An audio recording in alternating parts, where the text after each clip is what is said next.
성탄절 며칠 안 남았죠? 성탄절 며칠 안 남았어요. 다음 수요일은 성탄절 전에요? 지난 다음에 다음 수요일 날은 그렇게 세월이 참 빨리 간다. 그 다음에 수요일 날은 1년 후에요. 그러니까 아주 세월이 빠르다. 오늘은 성탄절이 가까움으로써 우리 성탄절에 대해서 이제 우리가 생각하죠. 오늘 누가복음, 우리 예수의 그 탄생에 대해서 복음서마다 다 조금씩 틀리게 기록됐어요. 틀리게 기록됐다고 해서 틀린 것이 아니에요. 보는 관점에 따라서 다 맞는 거예요. 그러니까 내가 이렇게 봤는데 저 사람이 저렇게 봤다고 그게 서로 맞다 틀리다 할 필요가 없어요. 다 맞는 거죠. 다 맞는 건데 이 시간에는 어떤 것을 택해서 하느냐, 그 차이뿐이 없죠. 다 맞는 거예요. 뭐 이것도 맞는데 왜 그겁니까? 그것이 아니라 2017년 12월 20일 날 오늘 3일 예배는 목사님이 누가복음 2장을 말씀하셨다. 마태복음 그러면 1장은 틀린 거냐? 아니에요. 그때는 또 어느 것을 택하야 된다. 거기도 맞고 여기도 맞고 저기도 맞다. 다 맞지만 어떤 것을 택했냐 하는 거예요. 특별히 마태복음은 대개 이 아기 예수를 어디서 찾았어요? 동방 박사들이 왕궁에 가서 찾았어요. 왕궁. 이 사람들이 생각할 때도 그래도 이 왕 정도 되면 왕궁에서 나겠지 보고 왕궁을 찾아갔어요. 그러나 거기에서 아기 예수를 만날 수가 없었어요. 그래서 성령의 인도로 따라서 베들레헴에까지 가서 아기 예수께 경배했다, 그런 내용이죠. 그리고 예물도 거기는 국지교, 마태복음 왕궁에서 난다는 생각하는 분들이 예물도 왕자에게 드릴 예물을 아주 국지교에 갖고 왔어요. 황금, 유황, 몰약. 황금이 얼마나 비싼가요? 나는 황금이 이렇게 비싼지 몰랐어요. 우리 그 금방 가서 어떤 분이 요만한 금덩어리를 하나 갖고 왔는데 그게 나는 저게 돈 10만 원이나 가는가 그렇게 생각했더니 200만 원이요. 그 10돈이 돼, 10돈이 많은 것이. 그게 그러니까 우리가 볼 때는 저게 뭐 많이 가야 뭐 두세 돈 가는가 이렇게 생각했는데 딱 다르니까 10돈이요. 10돈이니까 200만 원이 나는 거예요. 그러니까 이 동방 박사들이 황금을 가져왔는데 요만한 거 갖고 왔겠어요? 황금 덩어리를 가져왔다. 아마 그렇게 따지면 적어도 몇 천만 원짜리 황금을. 그게 왕들이 또 동방 박사들 그 수준이, 그분들은 이 정도 드려야겠다, 그렇게 됐어요. 근데 오늘 누가복음의 기록은, 누가의 저자는 아예 가난한 자들에게부터 시작이 됐어요, 아기 예수를. 그러니까 그런다 해서 동방 박사는 저놈들은 그냥 돈도 많은 게 그런다, 그럴 필요가 없어요. 그게 필요해서 그 역사가들에 가면 황금 안 갖다 줬더라면 애굽으로 피난 가기가 힘들었다네. 돈이 없어가지고. 근데 그걸 팔아가지고 애굽으로 피난 가는데 사용했다, 그렇게 하죠. 그러니까 이제 요즘 우리 사회가 그냥 대형교회 또는 대기업 물론 비리가 많죠. 비리가 많은데 그렇게 공격받을 일들을 해서는 안 되는데 또 공격받을 일들을 또 해서는 안 돼, 했다 그 말이에요. 그러면 중소기업은 공격받을 일이 없냐? 그것도 있어요, 마찬가지로. 그런데 여기는 덩어리가 커가지고 크게 드러나고 여기는 덩어리가 작으니까 적게 드러나는 것 뿐이지, 사람이 사는 곳은 어디나 이게 부조리가 다 끼어있는 거예요. 그러죠? 지난번 주일날 무슨 텔레비를 이렇게 뭐요 그게 드라마가 나오는데 어떤 대기업의 대기업 총수 후계자가 한 여자의 사랑을 택해서 집을 나가버렸어요. 쫓겨나버렸어요. 이분은 쓰던목이라 돈은 없어도 그냥 뭐 하나 사는데, 옷 하나 사는데도 그냥 80만 원짜리를 사서 입는 거예요. 그러다가 며칠 쓰다 돈이 다 떨어져 버렸어요. 이게 어려운 사람은 지갑에 그 정도 돈 1,000만 원 들었으면 아마 1년은 살 거예요. 몇 달을 사는데 이 사람은 재벌에서 살았기 때문에 며칠 못 가서 다 떨어져 버렸어요. 이게 씀씀이가 그렇게 해서 그 드라마를 보고 그래가지고 자기 비서 집에 가서 하루 종일 자고 오고 지갑에서 돈도 없는데 5만 원짜리 10장을 놓고 오는 것 같아요. 거기다가 나머지 다 놓고 본 게 없는 거 지갑에. 그러니까 자기가 생활했던 그대로 가서 그냥 하는 거예요. 그러면 그 사람이 옳다 그랬다는 우리가 판단하기가 힘들다. 근데 이 누가의 그 관점은 뭐냐면, 목자들이라고 하는 것은 그 지역의 목자들이 밤에 밖에서 자기 양을 지키더니, 목자가 밤에 양을 지켰다. 참으로 가난한 사람들. 그러죠? 밤에 양이라도 지켜야 입에 풀칠이라도 할 정도의 가난한 사람들.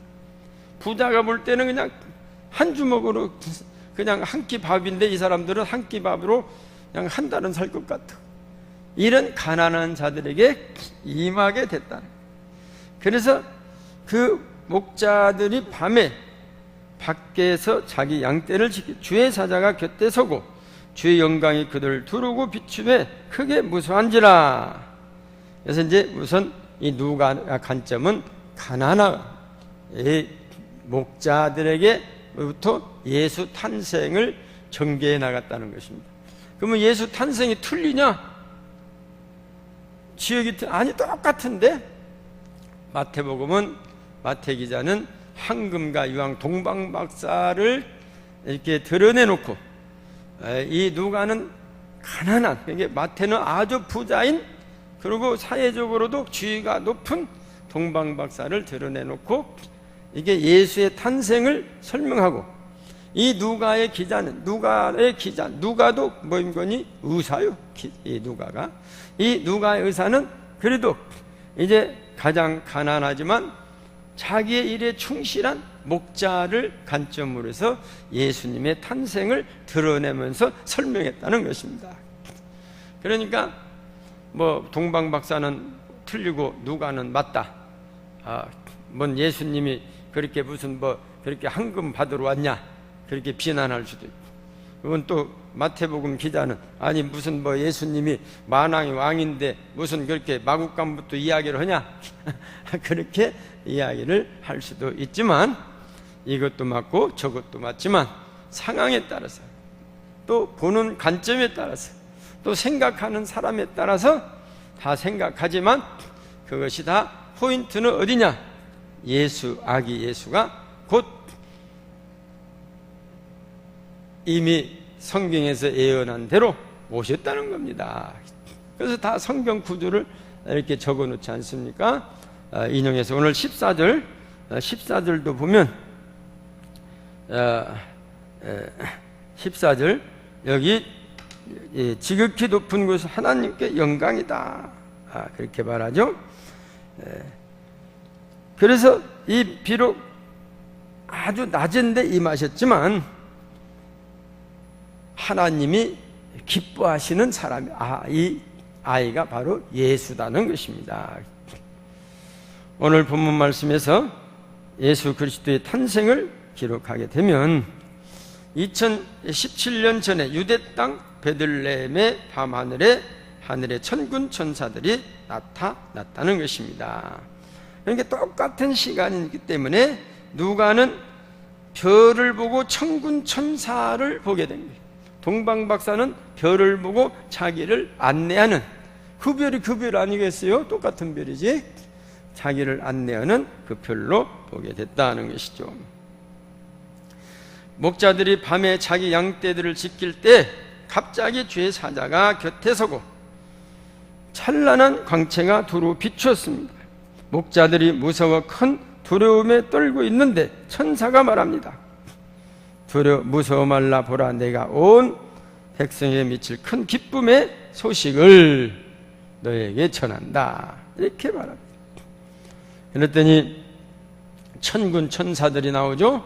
천군 천사들이 이렇게 주의 사자, 천군 천사, 이렇게 직접적으로 그들이 동행하는 모습을 소개하고 있다 하는 거죠. 마태복음의 동방박사는 헤로데게 왕에게 가서 물어보고 이제 그 인도하는 별이 그 앞에까지 인도하는 걸로 이렇게 묘사를 하고 있죠. 그러나 누가는 주님의 사자 또 천군 천사를 이렇게 배경으로 해서 아기 예수를 경배하는 이런 소식을 전하고 있다는 것입니다. 그런가 하면은 예언했던 11절 같이 보실까요? 시작. 오늘 다윗의 동네 너희를 위하여 구주가 나신 곧 그리스도 주신 첫 번부터 누가는 이분이 다윗의 자손. 다윗의 자손이 뭡니까? 하나님이 이미 약속했던 그 다윗의 자손이고 그분이 곧 구주고 그분이 곧 메시아다. 이걸 한 번에 다 알려주셨다 그 말이요. 예? 한 번에 다 알려주셨다. 그것이 바로 이 누가의 특징이라고 하는 것이죠. 그러면서 지극히 높은 곳에서는 하나님께 영광이요 땅에서는 기뻐하심을 입은 사람 중에 평화라고 합니다. 이 신기하고도 놀라운 일을 눈으로 직접 보게 된 목자들은 예루살렘의 어느 사관에서 말구 위에 누우신 아기 예수님을 찾아 경배하였던 것이다. 그러니까 예수님이 누우신 것은 똑같죠? 동방박사가 경배한 것이나 이 목자들이 와서 경배한 똑같죠? 그러니까 중요한 포인트는 아기 예수는 말구 위에 나셨다. 그것만 맞으면 돼. 어디서 와서 경배를 하든지 간에 언제 와서 경배하든지 간에 그 뭐 밤에 왔든지 낮에 왔든지 저녁에 왔든지 뭐 황금을 가져왔든지 무슨 한번 목자들인 게 없으니까 가서 달걀 하나를 갖고 왔든지 간에 그것이 중요한 것이 아니라 아기 예수는 바로 마구간에 나셨다 하는 것이 중요한 것이라는 것입니다. 그래서 온 백성에게 미칠 큰 기쁨의 좋은 소식을 전한다고 하였습니다. 누구에게 전하는 기쁜 소식인가 하면 온 백성에게 전한다는 것입니다. 온 백성. 그래서 오늘 이 누가는 어떻게 이 아기 예수를 설명하는 거니? 유대인들만 하는 것이 아니에요. 유대인들만 위해서 오신 아기 예수가 아니다. 유대인들만을 위해서 온 메시아가 아니고 구주가 아니다. 이건 예수님의 아기 예수가 탄생할 때부터 이 누가의 저자는 이분은 바로 온 백성을 위해서 오셨다고 하는 것을 가르쳐 주시게 됐다는 것입니다. 그러니까 우리 주님은 온 백성을 위해서, 온 만유를 위해서 오신 분이기 때문에 지역을 초월해서 또 이데올리기, 무슨 사상을 초월해서 빈부격차를 초월해서 어디서나 주님을 영접하고 있다고 하는 것입니다. 그래서 우리는 아기 예수가 오심으로 인하여 구원의 축복을 받게 된다. 마태복음 1장 21절을 보면 아들을 낳으리니 이름을 예수라라. 이는 그가 자기 백성을 그들의 죄에서 구원할 자이심이라. 이 구원한다고 하는 보고는 마태복음의 기자도 누가복음의 기자와 같이 똑같이 메시아는 이 아기 예수는 구주다는 것을 전파하게 되는 것이죠. 그래서 중요한 것은 어쨌든 이 구주 또는 메시아는 다 공통점, 또 이 마국간에 태어나셨다는 것 다 공통점이 있다고 하는 것이죠. 우리의 조상 아담과 하와는 하나님의 말씀에 불순종하고 선악과를 따먹기 때문에 에덴 동산에서 쫓겨나게 되었고 그 후로 우리 인간은 죄악의 포로가 되었다고 하는 것입니다. 죄로 말미암아 우리는 죽음이 찾아왔습니다. 로마서 3장 23절에 보면 모든 사람이 죄를 범하였으며 하나님의 영광에 이르지 못하였다고 하시. 이 죄값을 청산해 줬다. 저희 이 죄값을 청산해 주니까 하나님의 영광에 이른다. 그래서 지극히 높은 곳에서 하나님께 영광이라는 거예요. 이 죄값을 청산해 주시기 때문에 지극히 높은 곳에 있는 하나님께 영광을 돌릴 수 있다는 것입니다. 이러한 인간을 구원하기 위해 하나님께서 그의 독생자 예수 그리스도를 직접 이 땅에 보내주셨다고 하는 것이죠. 그렇기 때문에 누구든지 예수를 믿으면 구원을 받고 또 그를 영접하면 하나님의 자녀가 되는 그러한 영광을 차지하게 된다고 하는 겁니다.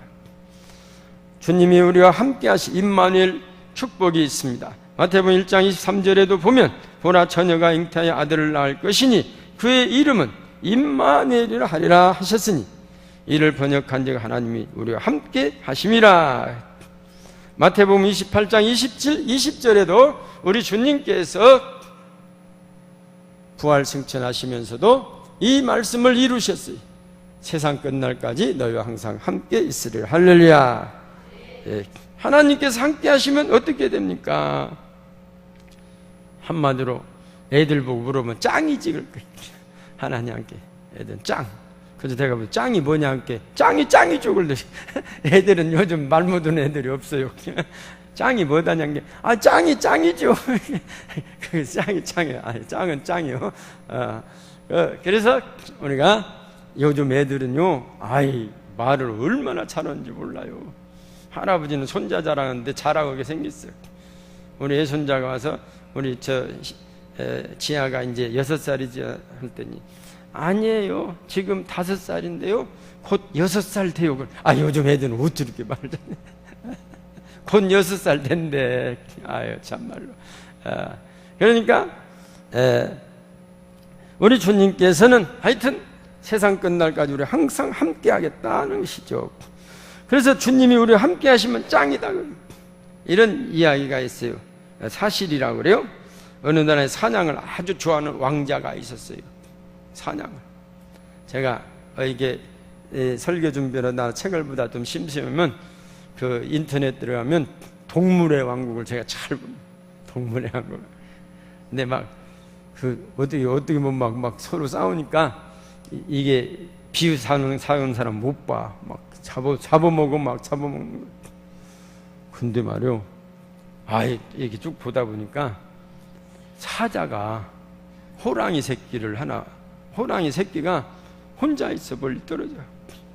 그게 그 사자가 호랑이 새끼를 꽉 물더니 들고 가더니 호랑이 새끼가 막 고양이 많이 나는 것 같아. 찌가는 고양이. 들고 가더니 숲을 헤쳐나가더니 호랑이 엄마 있는데 갖다 줘요. 세상에. 그거 한번 우리 동영상 보여서 세상에. 사자가 그 역시 그래서 이게 왜 동물의 왕들은 왕이구나. 요것이 크면 이게 호랑이 자기 적수인데도 그 어린 것들 잡아다가 딱 물어다가 호랑이 엄마한테 갖다 주는데 호랑이 엄마가 새끼가 2마리가 젖을 먹고 있어. 요놈을 갖다 주니까 호랑이가 사자한테 눈빛으로 고맙다는 눈빛을 막 하는 거예요. 이게 그거는 노니까 그 어린 그 호랑이가 막 기어들어가서 걔가 젖 먹던 게 그냥 막 젖을 빨아먹는 거예요. 그러니까 이 호랑이 엄마가 얼마나 고맙겠어 사자가. 세상에 동물의 그 왕국에도 보니까 그렇게 참 이게 멋있는 장면들도 있더라고요. 멋있는. 그래서 함께하면 어떻게 되냐. 그래서 이 왕자가 이 사냥을 하다가 아주 이제 낭떠러지에 떨어져서 그만 죽을 지경이 됐어요. 델롱델롱 달려가지고 이제 1분만 지나면 이 손이 힘이 없어 빠지는데 그것을 본 나무꾼이 그 왕자를 구해줍니다. 그래서 이 왕자가 자기 아빠한테 가서 이만저만해서 그 나무꾼이 나를 이렇게 살려줬다는 게 얼마나 고마워요. 호랑이도 자기 새끼 갖다 준 게 얼마나 고마운데 이게 왕이 자기 아들이 델롱델롱해서 죽을 지경인데 나무꾼이 살려줬다는 게 얼마나. 그래서 데려오라고. 이 나무꾼이 이제 불려갔어. 너무나 고마워서 내가 상을 내려고자 하는데 무슨 상이 필요냐. 그러니까 나무꾼이 왕이시여 나는 할 일을 했을 뿐입니다. 나는 아무런 상이 필요 없이. 그래도 무슨 상을 취할 거 아니야. 그렇게 저에게 상은 주시지 말고, 그럼 내가 왕자 임금님을 너무 사랑하는 게, 우리 집에 한번 오셔서 하룻밤만 주무시고 가시죠. 그랬다는 거예요. 왕께서 우리 집에 한 번만 오셔서 하룻밤만 주무시고 가시면 내가 소원이 없겠습니다. 그러니까 왕이 자기 아들을 살려줬는데, 그거 쉽지? 그러면 간다. 내가 언제 간다 했더니, 거기 가니까 그 왕궁에 있는 사람들이 길을 내야 할 거 아닙니까? 갔더니 이놈은 나무꾼의 그 길이 말입니다. 얼마나 들어갔는데 지게지고도 못 들어가게 생겨. 갔다가 그냥 막 들어가다가 이게 왕이 들어갈 수 있게 막 길을 막 넓히는 거예요. 넓히고 가본 게 집이 너무 누추우니까 그냥 요즘 같은 그냥 막 리모델링을 막 하는 거예요. 왕이 주무시는데 이런 집에서 어떻게 자냐? 막 리모델링을 막 하는 거예요. 그런 게 막 사람들이 막 모여들이, 저 집은 무엇이냐? 세상에 임금님은 친척인가 보다. 저걸 뭐 잃어먹었던 동생을 찾았는가? 저거 온다. 막 소문이 막 나버렸다. 그러니까 그냥 소문이 나니까 그 전에 그냥 전국에 있는 그냥 이런 요즘 막 무슨 뭐 수장들이 막 선물이 오는데 말이야. 무슨 하나 임금님 오시면 말 한마디 해두라고 막 선물을 갖고 오는데, 이놈의 선물들을 다 주체할 데가 없어가지고, 막 내놓으라는 뭐 사또는 뭐 구사하고 그냥 막 도백할 것이 막 왕이 임금님이 오신다 하니까 그냥, 저 나무꾼이 우리가 볼로 볼 줄 알아. 저렇게 너무나도 임금님을 치느니까 임금님이 오시지. 저분한테 잘해야겠다, 잘 보여야겠다 그러고 생각해봤다. 임금님 하루 자도 그 나무꾼은 팔자를 고쳤어요. 하루 전에. 근데 우리 하나님이 우리와 함께 하시면 우리가 뭐 고쳐요? 우리도 팔자 고치. 할렐루야. 우리는 그 사람보다 더 큰 상을 받았어. 영원한 생명의 상을. 믿습니까? 그런 축복을 받았다는 거예요. 그런가 하면은 기쁨의 축복. 오늘 10절의 말씀 보니까도 천사가 있는데, 무서워 말라. 보라, 내가 온 백성 밑을 큰 기쁨의 좋은 소식을 전하노라. 기쁨의 축복을 받는다. 기쁨이 얼마나 큰 축복입니까? 항상 범사에 감사하라. 쉬지 말고 기다라. 항상 기뻐하라. 항상 기뻐한다는 거. 고민이 와도 기뻐하고. 이거 얼마나 큰 축복입니까? 그냥 범민이 와도 잠도 잘 따고. 이거 얼마나 큰 축복입니까? 내가 너에게 평안을 주느니, 내가 너에게 주는 평안은 세상이 주는 평안과 같지 않다 해서 이 평안의 축복을 주신다는 거예요. 그런가 하면 또 부유케 하신다. 고린도서 8장 9절에 보면, 우리 주 예수 그리스도의 은혜를 너희가 알거니와 부유하신 이로서 너희를 위하여 가난하게 되심은 그의 가난함으로 말미암아 너희를 부유하게 하려 하심이라. 예수님이 가난하게 되신, 마국간에 오셨다고. 예수님이 마국간에 오셨으니까 우리도 마국간 가서 살아야지. 그렇게 오시면 너희를 부유하게 하시려고 오셨다. 우리 주님은 마국간으로 오셨지만, 우리 주님은 우리 믿는 성도들이 마국간 같은 데서 사는 것을 좋아하실 거예요? 안 좋아하실 거예요? 안 좋아하시. 부유케 하신다. 부모가 있죠. 부모는 못 살아도 자녀는 잘 사는 것을 원하죠. 부모는 못 먹어도 자식은 잘 먹기를 원해. 그래가지고 옛날 가난했을 때는 엄마가 먹고 싶어도 뭐 두르면 나는 그거 못 먹어. 속 없는 아들이 다 주워 먹어. 아들 먹이려고 나 그거 못 먹는다는 거예요. 그게 부모의 사랑인 것처럼, 우리 예수님이 마국간에 오신 것은 이 고린도 사도 바울의 기록에 의하면 너희를 부유케 하시기 위해서 했다. 그러니까 우리가 부유케 살아야 하는 것은 하나님이 원하시는 거예요. 부자 되면 뭐 낙타가 바늘귀로 들어가면 힘들다. 그런 것은 거기다 써먹는 것이 아니에요. 사회주의자들이 써먹는 거예요. 그러나 예수께서 그러잖아요. 그러나 하나님은 하실 수 있느니라. 할렐루야. 하나님이 뜻대로 살면 가난한 것보다 부자가 더 영광스럽다 그 말이요. 하나님 뜻대로 사는 거예요. 그러죠?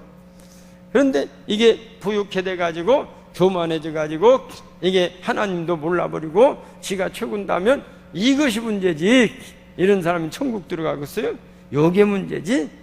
더욱더 가난하게 되고 부자들이 더 낮아지고 더욱더 주님을 더욱더 영화롭게 하면 하나님 원하신다. 할렐루야.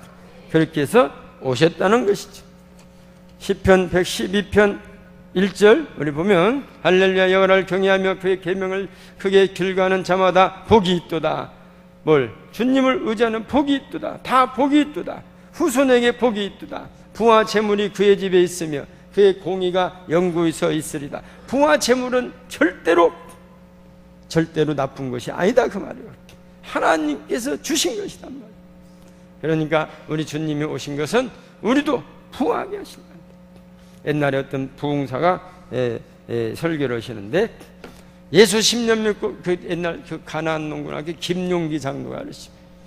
예수 10년 믿고 아직도 가난하면 예수 잘못 믿은 거야. 그 김용기 장로님 그러고 다니셨죠? 그 맞는 말. 우리가 예수를 잘 믿어서 10년이나 믿었는데 하나님의 축복을 받아야 할 줄 믿습니다. 하나님의 축복을 받게 믿음을 지켜야지. 그러니까 그 가나안 농구나 김용기 장로님 아주 성자 아닙니까? 그분이 그러는 거예요. 제가 그분 부흥회 때 많이 다녔어. 예수 10년 믿고 가난하면 예수 잘못 믿은 것이다. 그 시대가 지금도 내가 그때 가난했거든. 그래서 내가 10년 되면 부자 될란가 하고 이렇게 한 적이 있어요. 어쨌든 예수님의 오심은 우리 인간들에게 하나의 축복을 주시고 평안을 주시고 또한 우리에게 하나님께 영광을 돌리기로 주시기 위해서 오신 주님께 성탄을 맞이하여 보다 더 주님께 영광 돌리는 귀한 성도님들이 되시기를 주님의 이름으로 축원합니다. 교회 소식을 보십니다. 이번 이제 주일날